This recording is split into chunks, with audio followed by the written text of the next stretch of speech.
So for the assignment, The Future of Fashion, I wanted to look back at a time in history when people had like a positive outlook on the future.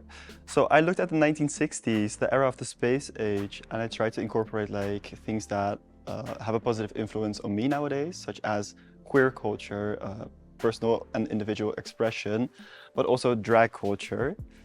However, we had to create like 3D scans that we had to incorporate somehow in our animation.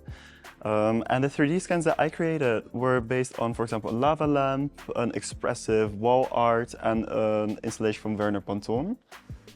But looking at these 3D scans, I did not really know what to do or how to incorporate them in the environment that I created because they didn't really fit in.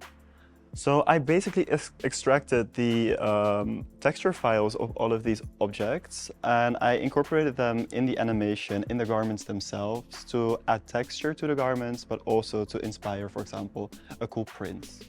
Looking at the avatars that I created, I changed all of their sizes and I, in my eyes, perfected them according to what a drag perspective would be like for an avatar. Looking on the left-hand side, I used the AI tool in order to change the face texture and also just like the face itself of the avatar. So I took a picture of RuPaul back when she looked like kind of busted. And I added it to the face, which changed the entire avatar. And then of course I also played around with the sizes to find the right size to fit my entire like concept and idea. In the middle, I did the same thing. However, I added my own face in drag makeup and I kind of like roughened it up a little bit to make it fit the theme more. And all the way at the end, I had a more masculine presenting avatar, which I just changed in Photoshop and then imported in Clo. For the environment, I of course wanted to give this nudge to the 1960s and the space age. So I took inspiration from the Contemporary Art Museum of Niterói in Rio de Janeiro, which I visited last November. But I also looked at Palais Bulle from Pierre Cardin, because that is like a very iconic architectural building. And all the way at the bottom, I also took references from Barbarella, the iconic space age film. And I took inspiration specifically from her spaceship.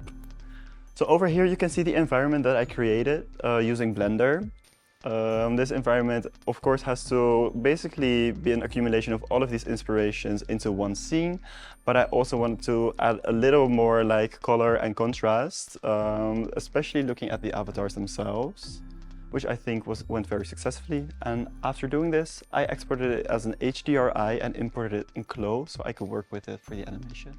So for my animation itself, I was inspired by the ballroom scene and the ballroom culture, seeing that I am like a little part of it. So I basically wanted the avatars to walk in a category called European Runway. So one after one, they all walk this category, and basically you could hear me judging the ball, narrating what was happening, but also giving them their tens or a chop. This created over like a very like happy space and a happy environment, but it's also like intended to put a smile on the face of the people watching it.